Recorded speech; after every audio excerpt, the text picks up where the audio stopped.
May we go on where we left off yesterday.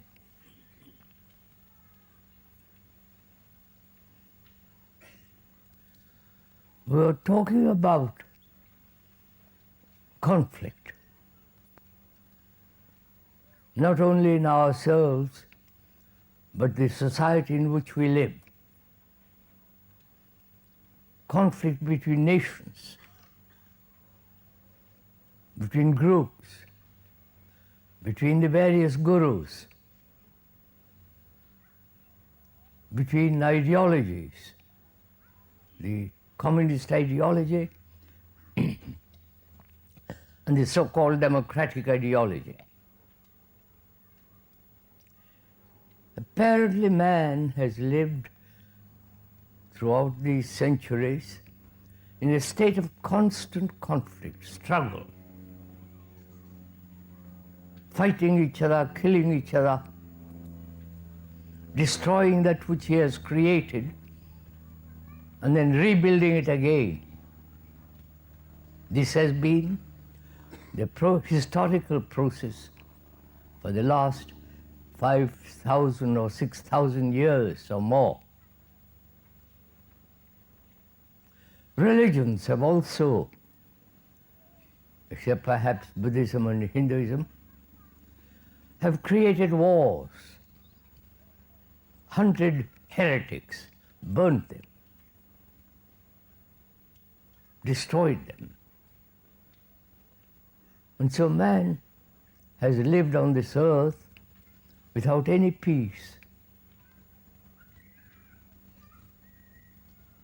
And to live in peace appears to be almost impossible.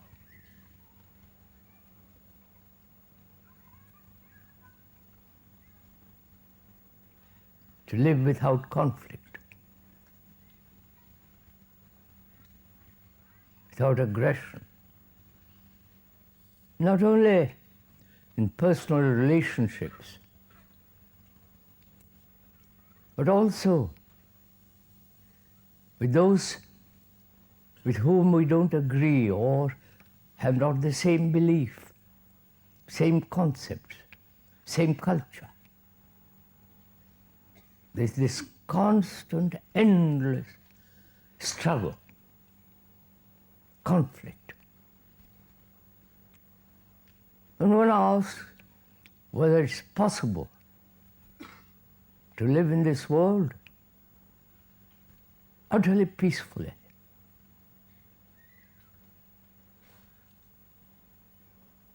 Because it's only in peace that a flower can flower. It's only in peace that human mind, human brain can really be free. And why has man, who has learned so much, who has acquired so extraordinary knowledge, experience, doing his best, why cannot he live in peace? As we said yesterday, this is not a talk, a lecture on a particular subject to be informed, to be instructed. But we are together exploring this question. Not that the speaker explores and you listen, but together you and the speaker investigate sanely, without any bias, without any definite conclusions, to find out why we human beings cannot live on this beautiful earth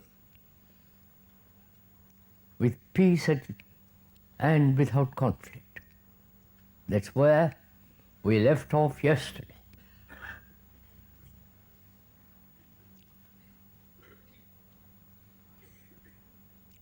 There are various forms of chemical injections to make man peaceful. They're doing it now. In the totalitarian states, they send him to hospitals, psychotherapeutic hospitals where he'll be drugged, kept peaceful. And also, belief has also drugged us tremendously to be peaceful. We all believe, if you're Christians, in some form of Savior, and that belief has kept us somewhat tamed. There have been attempts of every kind throughout the world to help man to live peacefully. They've said meditate, follow, obey, conform.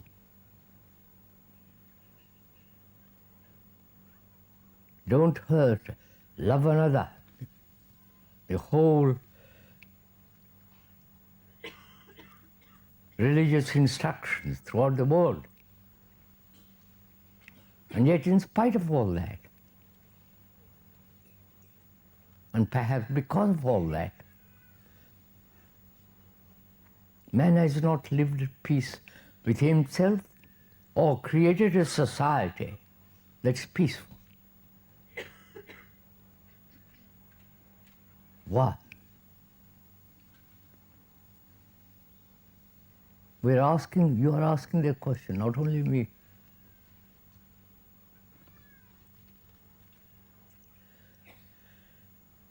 Are we different, each one of us, from the world outside of us?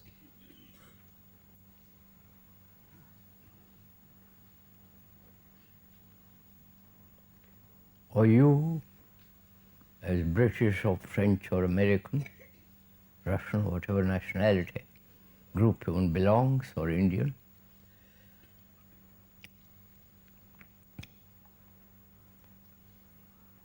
are we the rest of humanity, or separate individuals struggling, separate souls?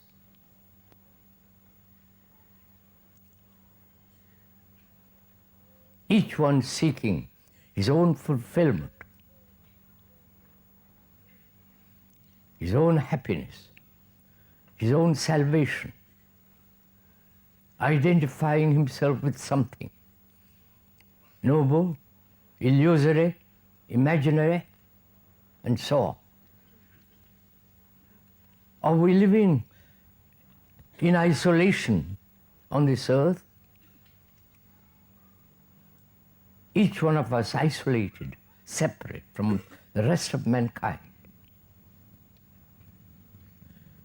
And this separation, this so-called individualism, may be one of the causes why human beings do not live at peace, either in their relationship or with his neighbor, who might be next door, 1,000 miles away. Please, you and the speaker are putting these questions. The speaker is not putting the question for you to answer. This is a question which all of us has to face. Either we face it intelligently, rationally, sanely, or escape into some form of illusory peace. Peace can only exist if we have complete security, both outwardly and inwardly, psychologically and environmentally. We all want security. Even the greatest scientist and the poorest, very uneducated villager, all of us want security. Like every animal, every living thing needs security. And apparently, we don't have security. We've sought it in religions, in beliefs, in ideologies, in some form of authority, followed them, and yet we remain separate. We're asking, is that one of the basic causes why human beings, thinking they are separate, isolated entities, each one seeking his own particular form of security, must inevitably come into conflict with the others who are also seeking their own particular form of security. So we're asking a question, which is, are we separate from the rest of humanity? You understand my question?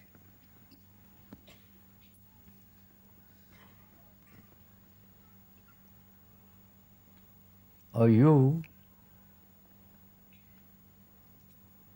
separate? Are you an individual?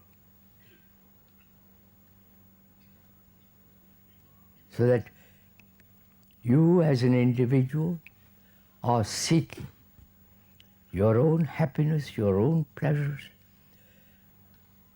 solitary in your illusions,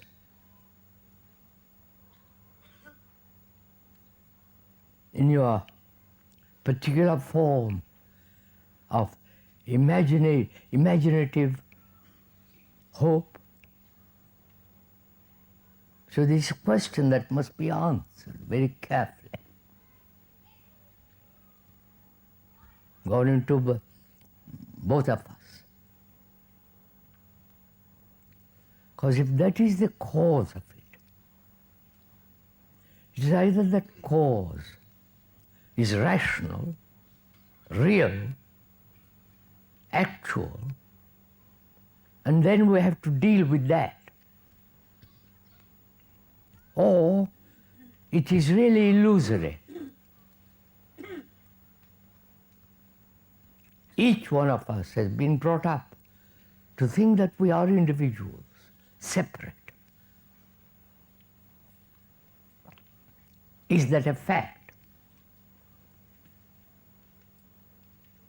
Is our consciousness, which contains our behavior, our reactions, our pleasures, fears, anxieties, sorrow, and all the experiences, knowledge, all that is our consciousness, is what you are, what each one of us is. Is that consciousness different from the rest of humanity? Do you understand my question?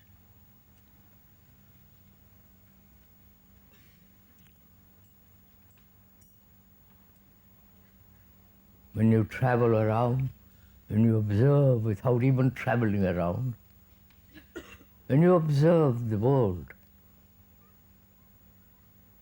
all humanity goes through the same, more or less the same forms of suffering, anxiety, insecurity. They believe in some kind of illusory nonsense, full of superstitions.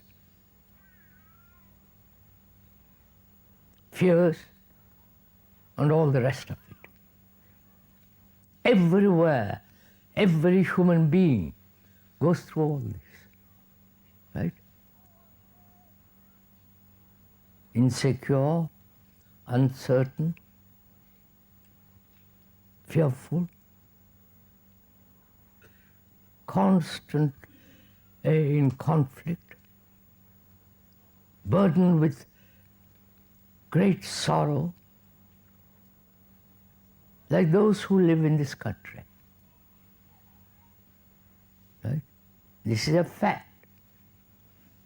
So is your consciousness different from the rest of mankind?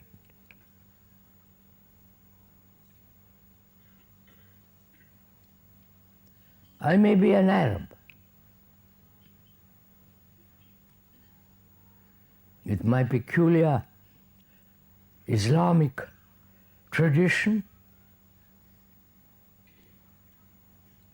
and as a human being, apart from the label as an Arab,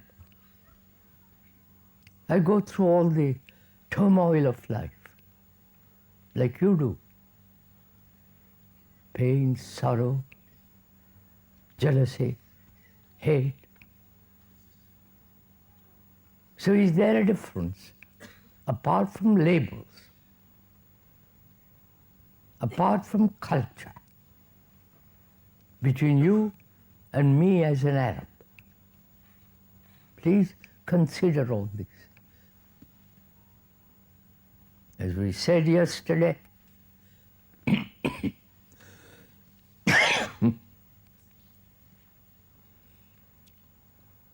we're not trying to convince you of anything,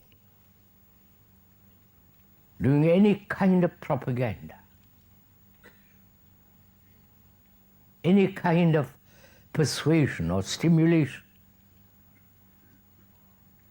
Because if you are capable of being persuaded, then another will come and persuade you differently. If you depend on propaganda, the same thing, another type of propaganda will show you. So one must be clear for oneself, absolutely, about this matter. So is your psyche. The psyche is the content of its own consciousness.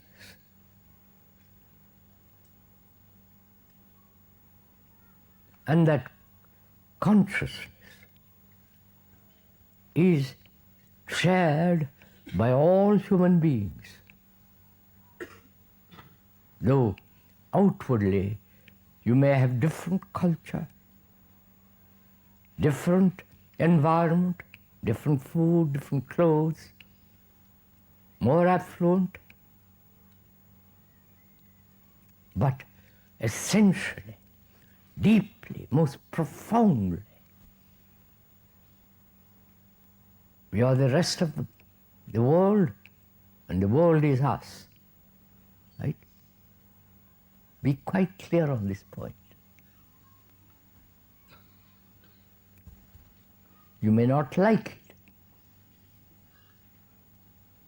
because we have been brought up from childhood, perhaps right before the childhood, in the very genes, that we are separate individuals.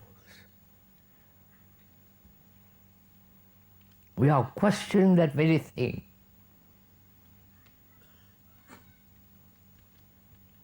Not only subjectively, but objectively.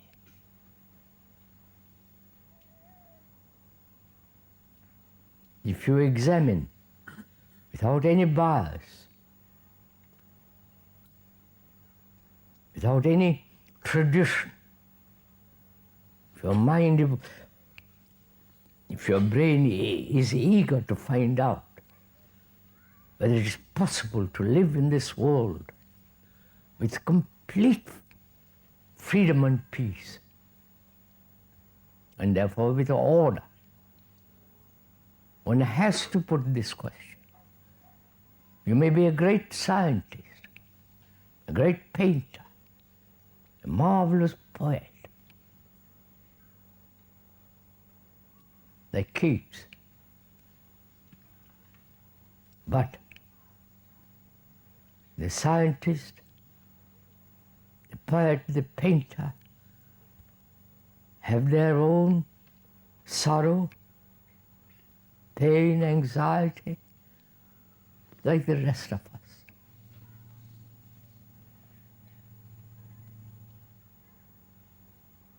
And as long as we think that we are separate, conflict must exist between the Arab and the Jew, which is happening in Beirut, between the black and the white, between the Muslim and the rest of the world.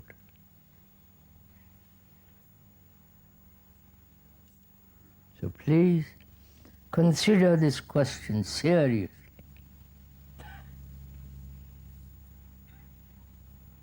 Exercise our brains, not accept. And if that is one of the causes of war, one of the causes of conflict between human beings, this fallacy that each one of us is entirely different.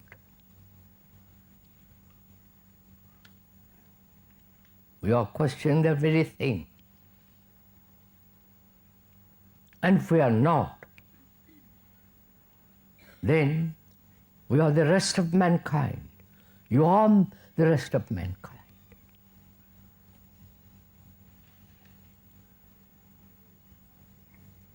With that goes tremendous responsibility, which you may not like to have.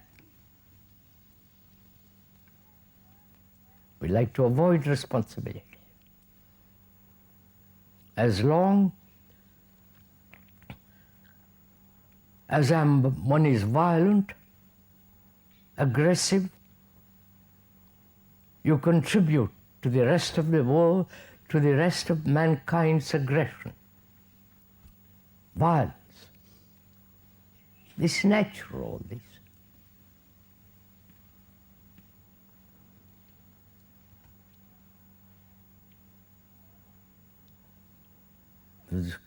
So the question is,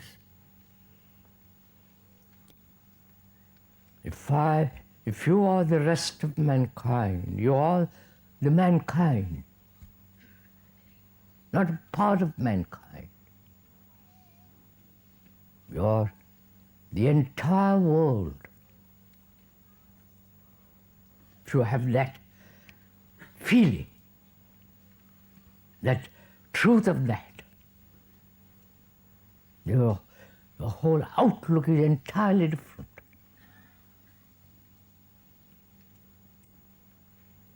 Then you have totally abolished all division. Right? I wonder if you see the truth of this. Not the sentimentality of it. Not a romantic utopian concept. But the actuality of it, the fact of it.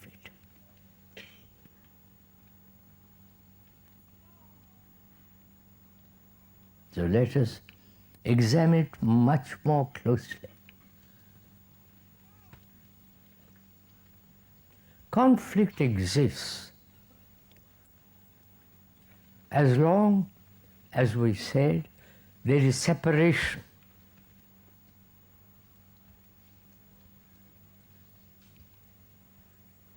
between me and you, we and they. Conflict must exist in our relationships with man and woman.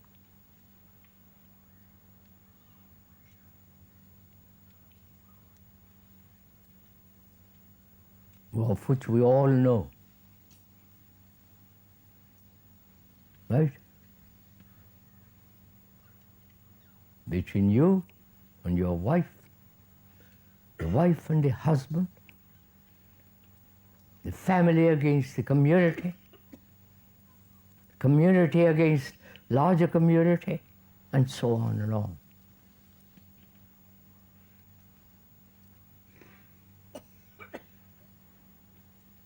So why is there conflict in our relationships?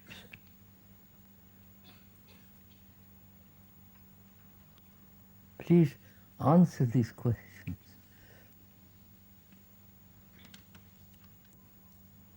One is married, children, or unmarried,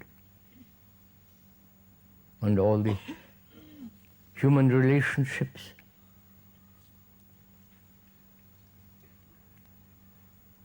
Conflict exists as long as the husband or the wife or the man is pursuing his own particular goal, his own particular ambition, right? His own sense of fulfillment, both sexually and in the world, right? This is a fact, isn't it? The wife pursues her own particular form of pleasure, and the man pursues his own. So actually, they never meet, except perhaps in bed. That's a fact.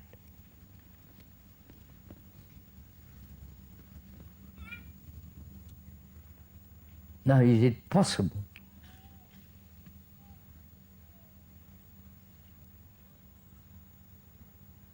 to be free of this separation?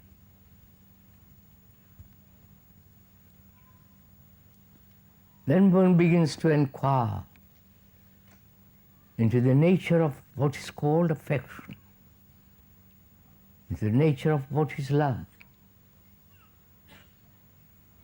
If you're interested in all this. If it bores you, you can always get up and go.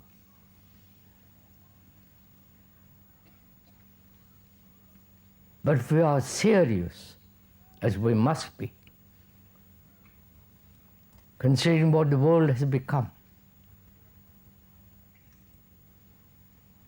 insane, disorderly, corrupt, heaven knows all the ugly things that are going on. If you're at all serious looking at all this, one must inevitably ask, why, in close relationship, where there is a sense of affection, tolerance, acceptance, there's conflict, divorce, hate, the whole field of turmoil.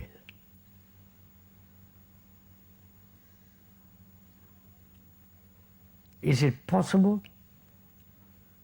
to live with another completely at peace? You're all married, probably, aren't you? Of girlfriends.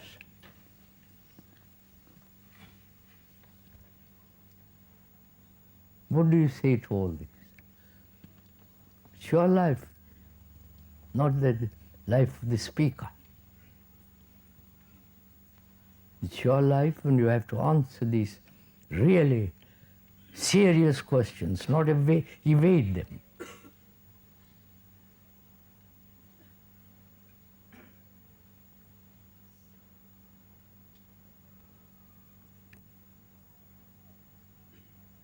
As long as we are caught in this illusion of individuality,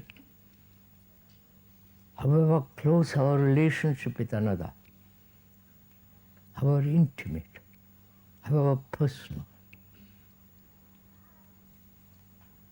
companionship, escape from loneliness. This question must be answered.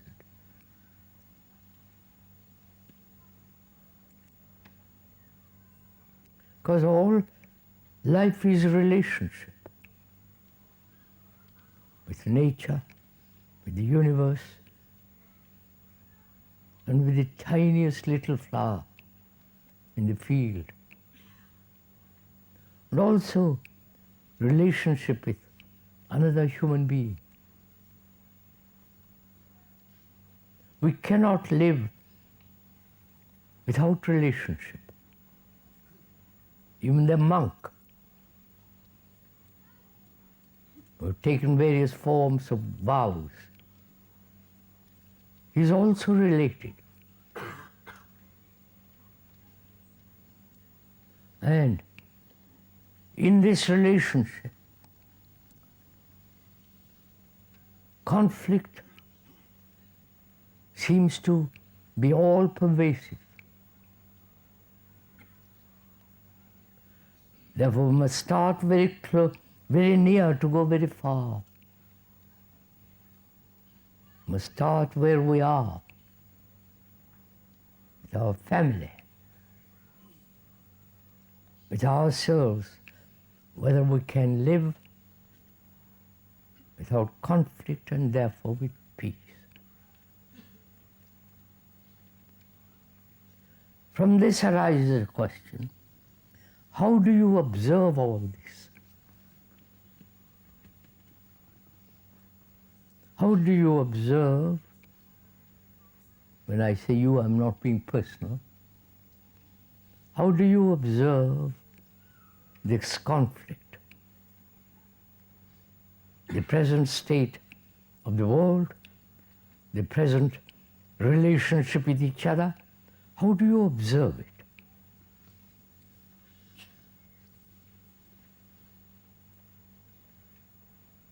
It's very important to understand the nature and the structure of the observer. Right? May we go on with this? Are we together in all this? Or am I talking to myself?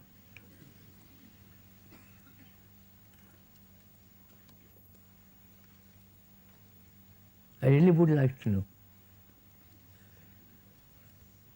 Are we going along the same path, along the same lane, taking a journey together, or you are ahead or I'm far behind,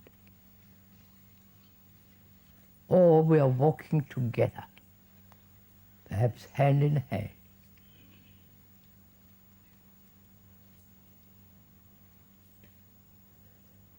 If we are walking together with the same step, looking at the world together, looking at our relationship together, and as friends, we can question each other.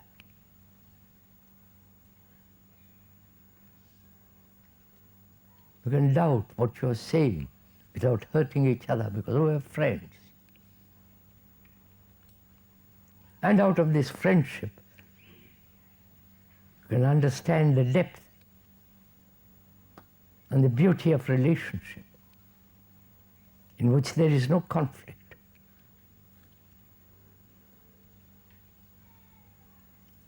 So relationship is extraordinarily important.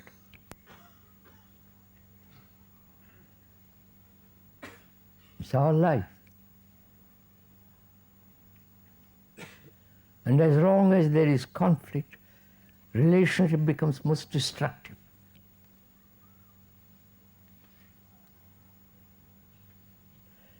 Suppose I realize that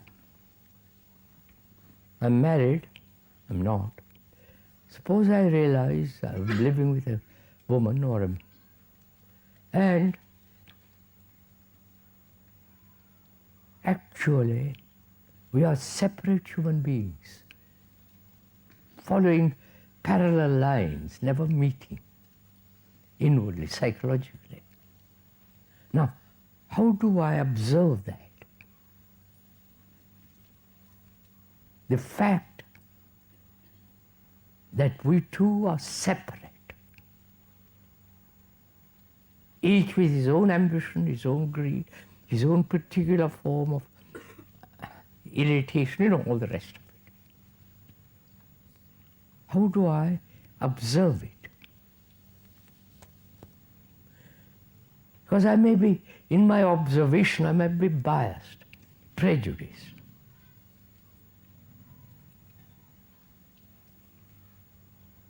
And so it's very important for me to find out the nature of the observer, right? If I am not clear how to observe, in what manner to look, I may distort the whole thing.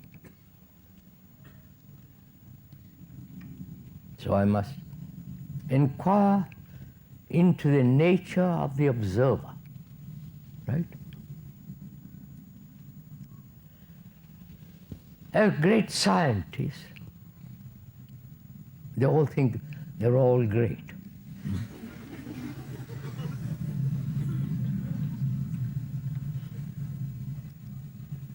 A scientist, unless he's very clear, both subjectively and objectively, when he looks through a microscope and all the rest of it, that he's observing without any bias, without any prejudice. The self doesn't enter into his observation. Right? Otherwise, his observation will be distorted, untrue, not factual, right?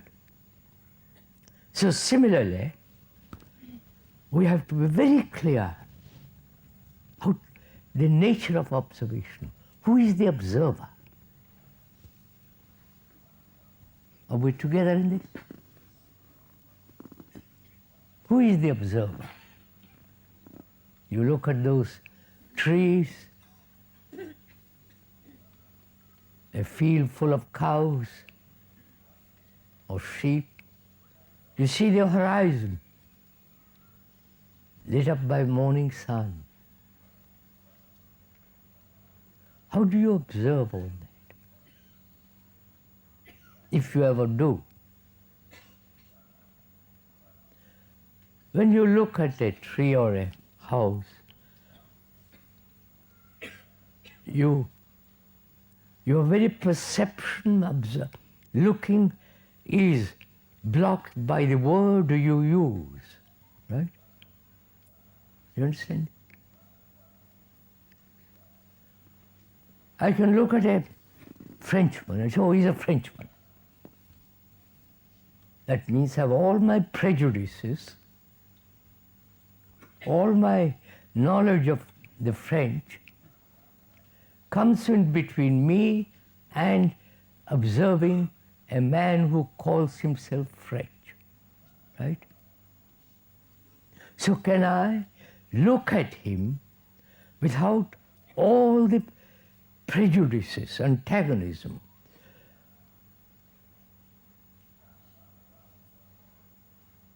Can you? So the observer is the past, right? Are you following this? So the observer is full of his past knowledge. Whether that knowledge is absurd, silly, or actual, that knowledge is blocking my observation, right? Are we following this? Now, to observe my relationship with my wife or husband, I must observe without any previous accumulated incidents, knowledge, all that. Is that possible? You understand my question? Otherwise, I never see my wife for the first time. You understand? I'm always looking at her with all the memories of 1,000 days.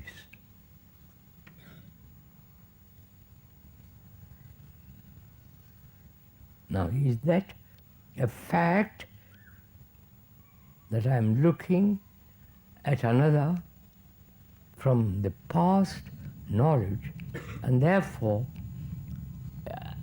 it is a living thing can never be observed with, with a limited knowledge, and knowledge is always limited.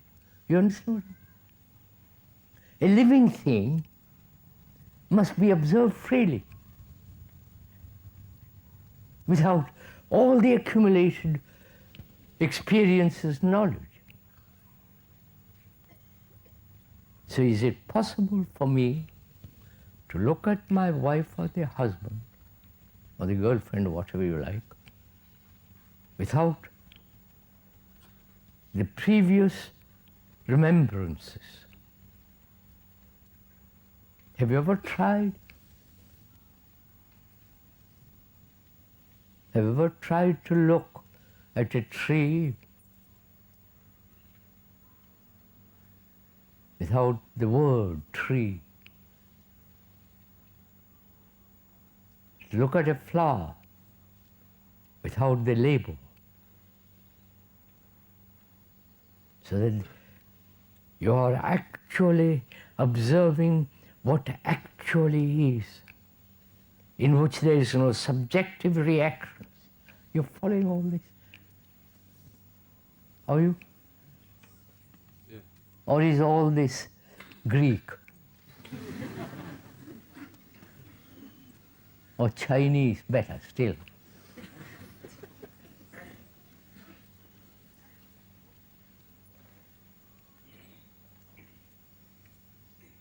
You see, our brain is a network of words.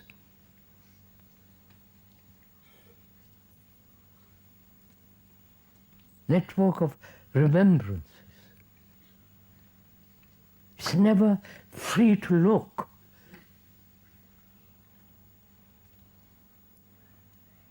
Because it has been conditioned through identification. To us, identity is very important. I am Hindu.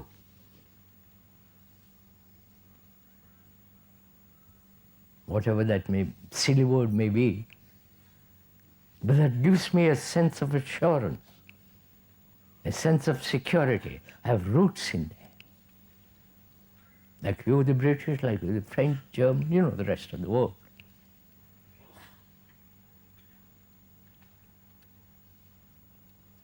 And can we look, observe, without any identity? You understand?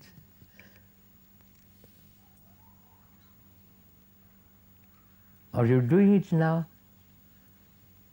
Or are you going to try and do it when you go home?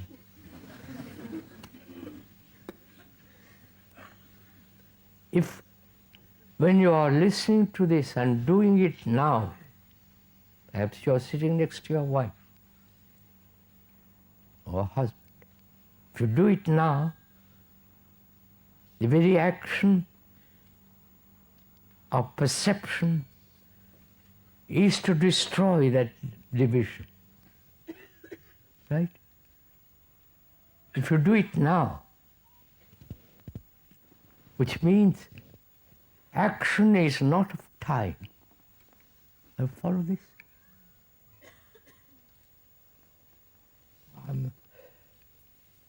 I talking this? Look, sir, I've heard this. I've paid attention to what I've heard. And I'm sitting next to my wife. I'm a serious person. And I hope she is too. And I see that I am not looking at her freely, without any past incidents and all the rest of it.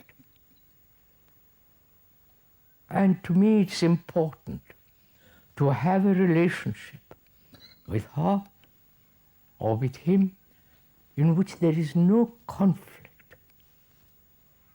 Because if I can live that way, I have peace in my heart and my brain. So the very moment I hear this, the actual perception that I am in conflict and I'm looking at her or him with all the accumulated memories, which are all dead anyhow. And so I'm looking at her. Action is the moment of perception of the fact and not allowing time to interfere with action. You understand what I mean? I wonder if am I conveying something? So for most of us, action implies conflict. I have to do something. I don't want to go to the office today from 9 to 5, God knows why you go anyhow.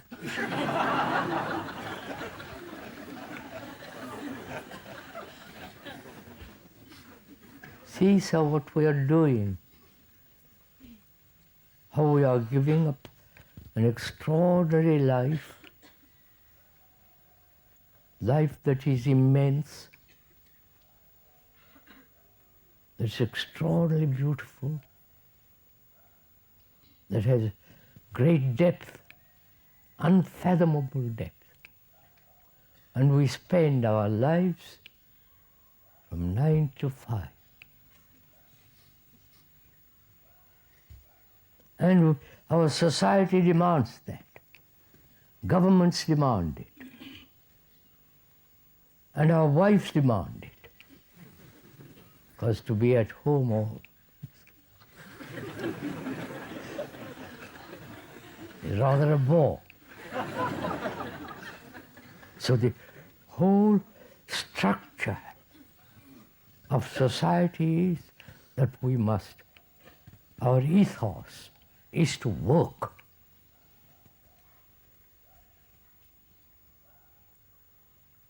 And we miss the great width and the depth of life.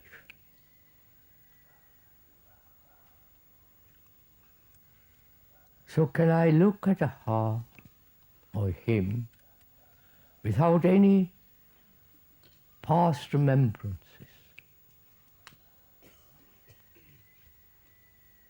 Will you do it now? See what it entails. Do it and you find out how tremendously we are bound to the past. Our life is the past.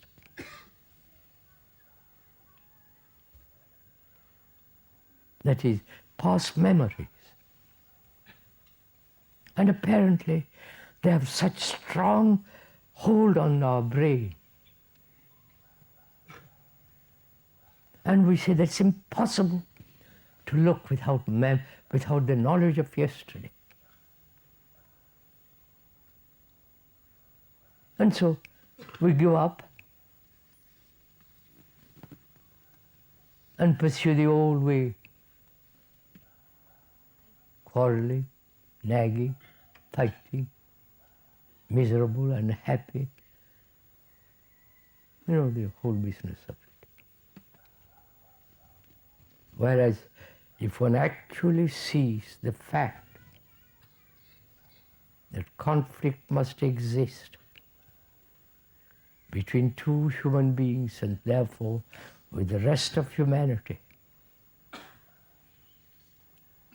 as long as there is this concept of individual and with his own particular memories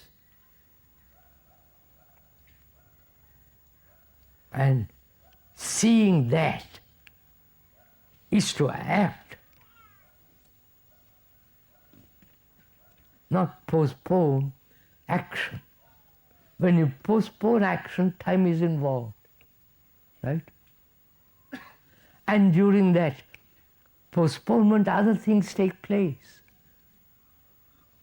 Other complexities arise. I wonder if you're following all this.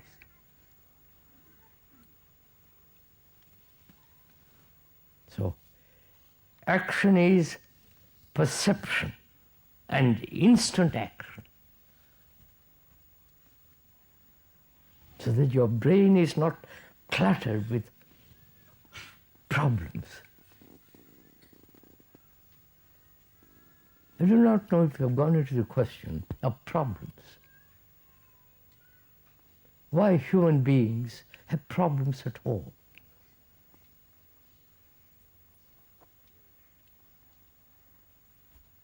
The word problem means something thrown at you. That's the actual meaning, etymological meaning of that word. Something thrown at you, which is a challenge.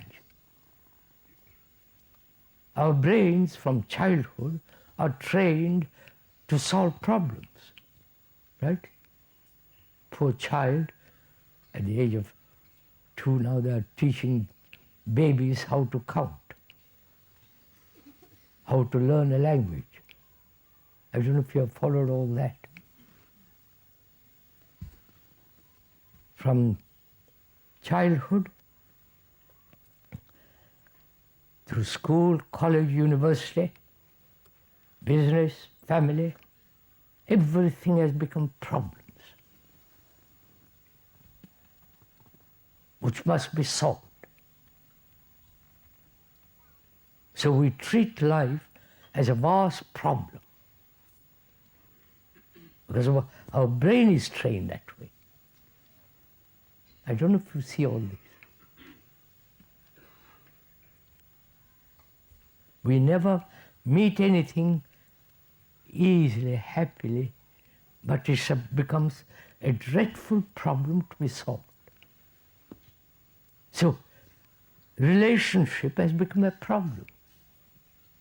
Is that what you understand, sir? Are we together in all this? For God's sake, tell me, yes?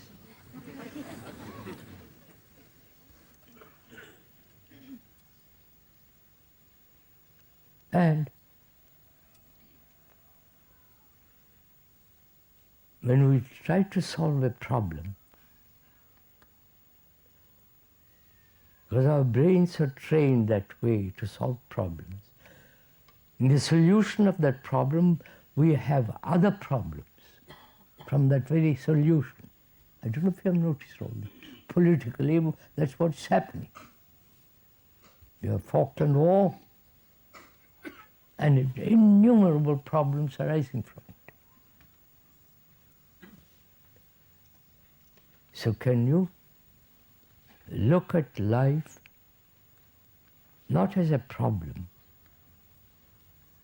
Though problems exist,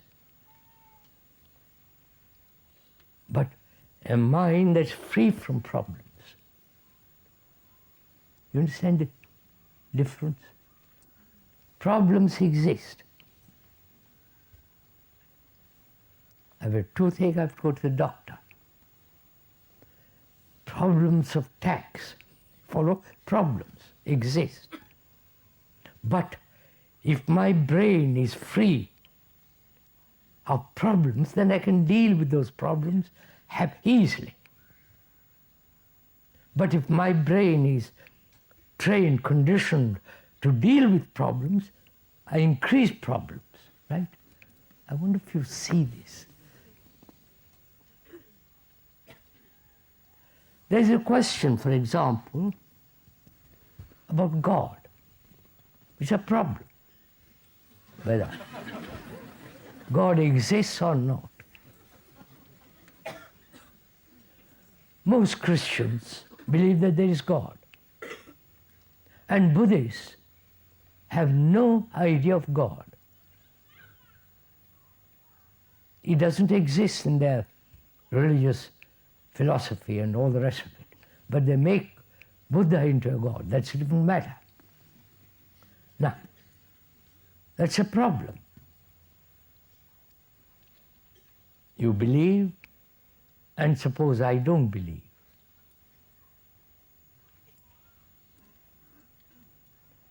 Are you willing to look why God exists? If He does exist. Because I have no belief, or one way or the other. Suppose. Actually, I have no belief about it.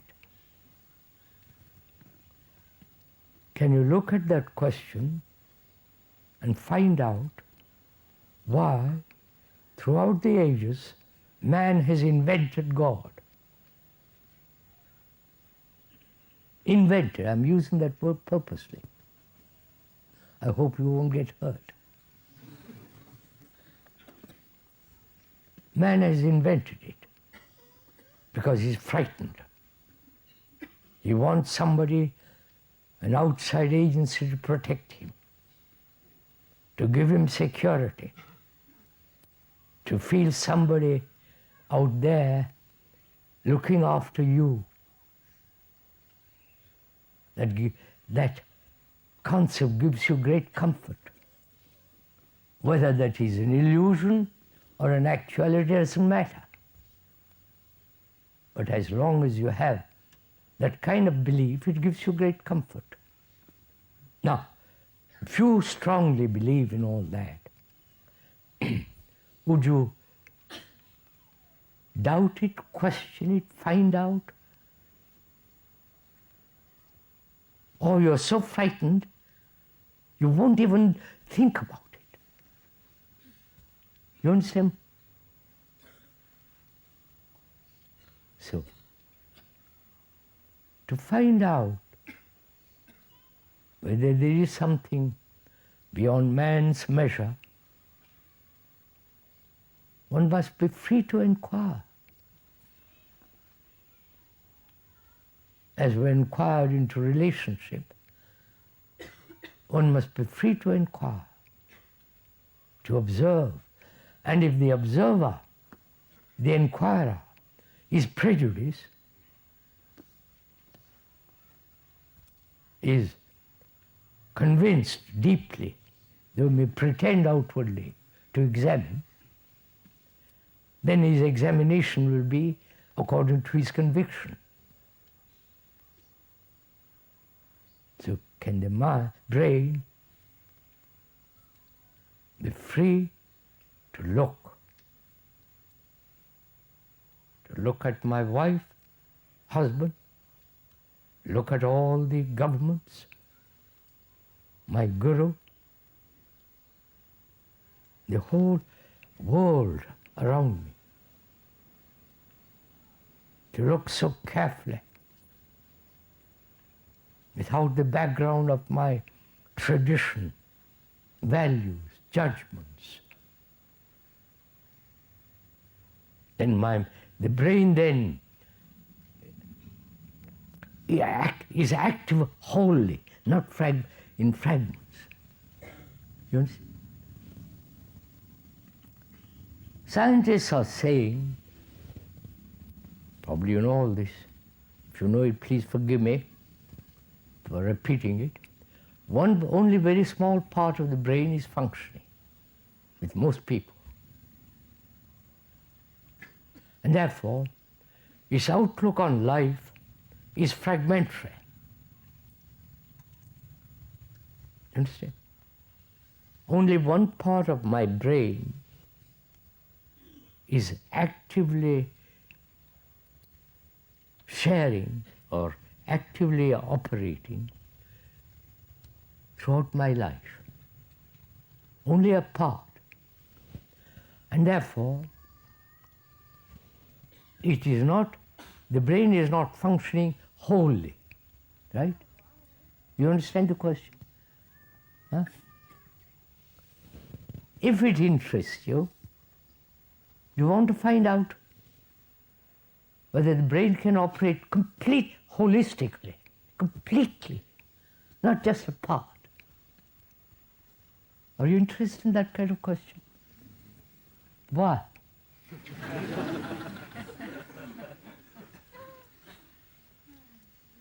Just curiosity? Or just to say, argue something about it? Or you're serious to say, I want to find out whether the brain, which is now very limited, because all knowledge is limited, right? You must be quite sure of that, all knowledge, whether the knowledge of the past or the knowledge of the future, knowledge is everlastingly limited.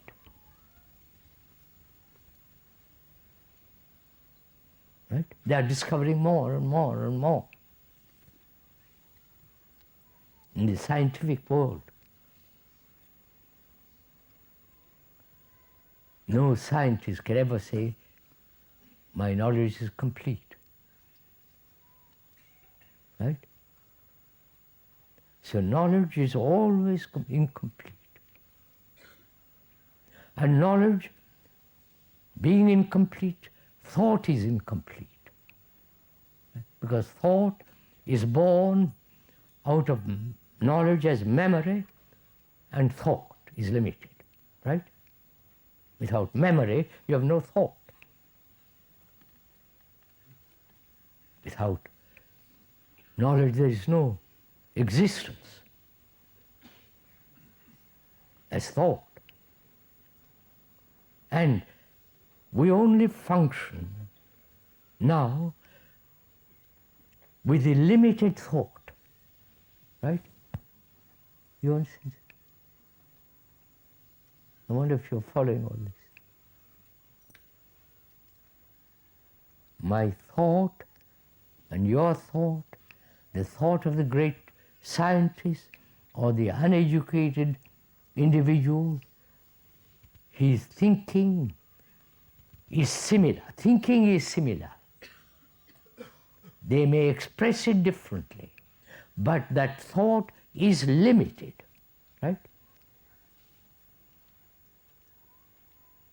So as long as our thinking is the basis of our action, basis of our life, the brain can never function as a whole, right? Logically see this, please.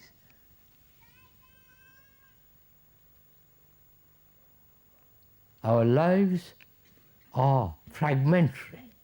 I'm a businessman, I'm a scientist, I am a painter, right? And so on, so on. We're all put in categories. Therefore, our life is fragmentary. Because our thinking is limited, right?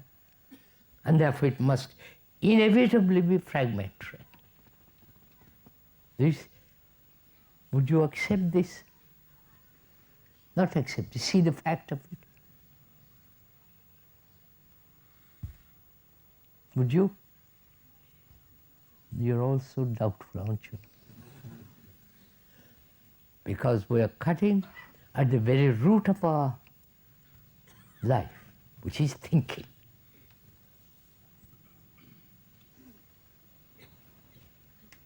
And we have built marvelous cathedrals, great architecture, great implements of war, the computers and so on, all the product of thought. And all the things in the cathedrals, in the parish church, are the product of thought. Right? Nobody can deny this. All the vestments, all the robes the priests put on is copied or part of it from the Egyptians. Thought has produced all this. And thought has also invented God.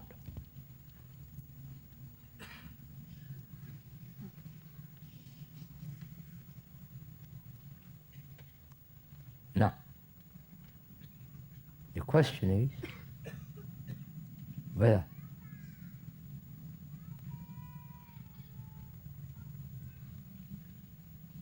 is to eliminate thought altogether, and who is the entity who is going to eliminate all thought? It is still thought, right? I wonder if you see that. Your meditation, if any of you indulge in that kind of stuff, is to eliminate thinking. But you have never examined who is the eliminator, who is saying, I mustn't think. It's still thought. That's, who says by Jove, I don't think I might get something. So, and yet thought is necessary. Knowledge is necessary in certain areas. Otherwise you can't get home. You can't write letters, you couldn't speak English, and so on, so on.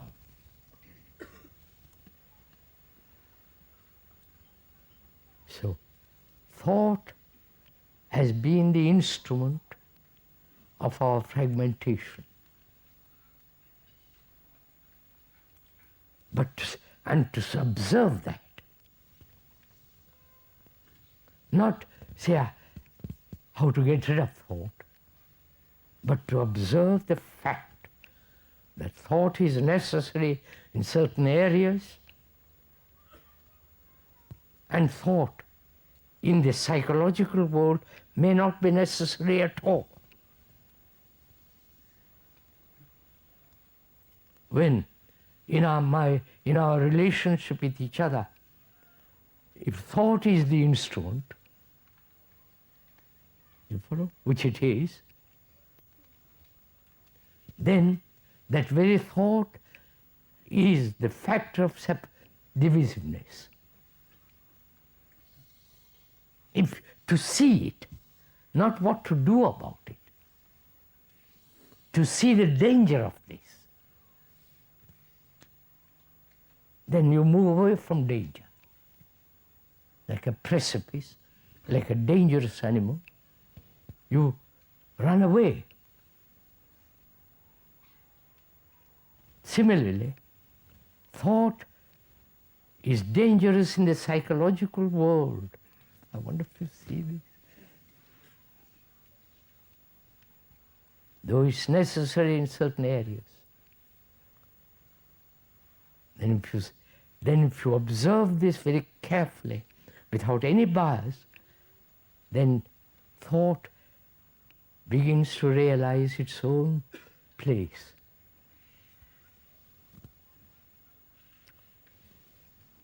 Sorry, I've talked 10 minutes longer.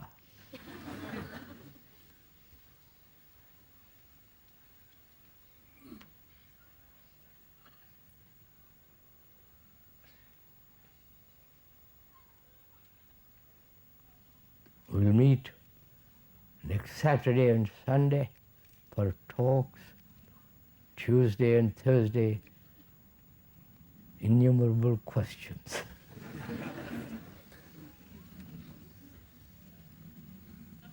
We'll deal with those questions day after tomorrow morning.